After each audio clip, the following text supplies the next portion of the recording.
January 1944. Over the frozen patchwork of Western Europe, dawn breaks in pale steel light. Frost clings to airfields, and the sky carries the low, continuous thunder of engines warming for flight. Above the Rhine, black flak bursts bloom like violent flowers, hanging for a moment before dissolving into smoke. The air smells of oil, cordite, and cold metal. This is the sky where German anti-aircraft gunners believe nothing large can survive for long. This moment matters because by 1944, Germany's war effort is fighting for breath. Allied bombers are striking factories, rail yards, and fuel depots with growing precision. The German answer is layered air defense, fighters above, flak below. Years of doctrine insist that concentrated anti-aircraft fire can shred even the toughest aircraft. Against light fighters, it should be devastating. Against anything large and heavy, it should be fatal. German pilots and gunners expect American escorts to behave like earlier fighters, fast, fragile, forced to turn back when hit. They expect aircraft to avoid flat corridors, to scatter, to break formation.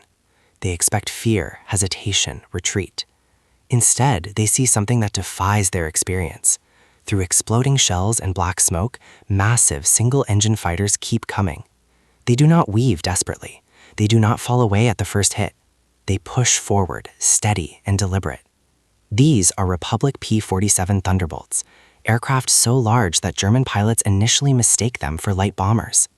Powered by the Pratt & Whitney R2800 radial engine, the Thunderbolt carries more metal than many twin-engine fighters. It is thick-skinned, heavily armored, and brutally strong. Official records show that the P-47 can absorb astonishing punishment.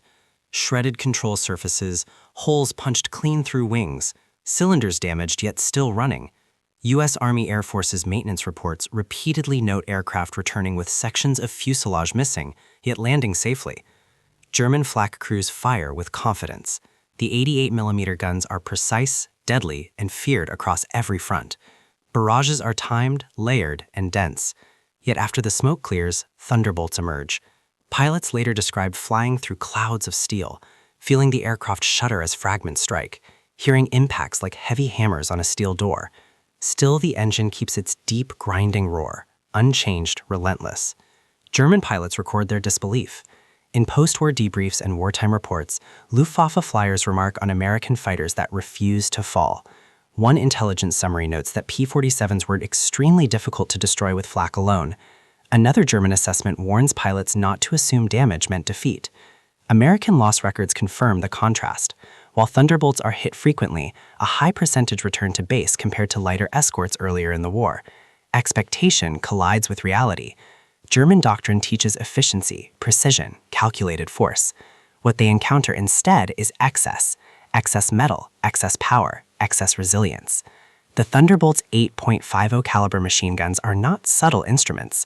When they fire, the sky fills with a tearing metallic sound, like cloth ripped by iron claws.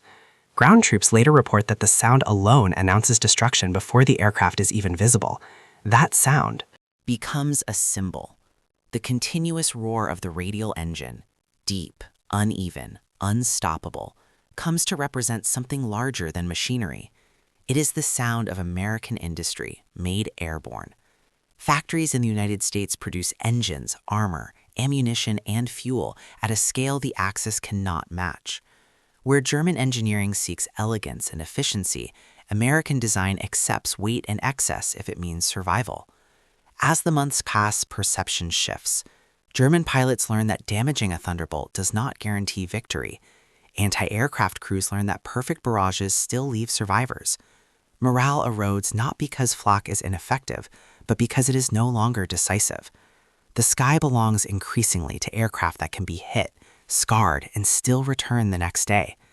For American pilots, the experience reinforces confidence. After-action reports describe trust in the aircraft, trust that it will bring them home. That trust allows closer escorts, lower strafing runs, and relentless pressure on ground targets. The P-47 becomes not just a fighter, but a hammer, striking repeatedly until resistance weakens. By war's end, wrecked Thunderbolts sit on airfields with jagged holes and bent frames, silent evidence of survival. The engine sound that once echoed over Europe fades into history, replaced by memory and record. Yet its meaning remains clear.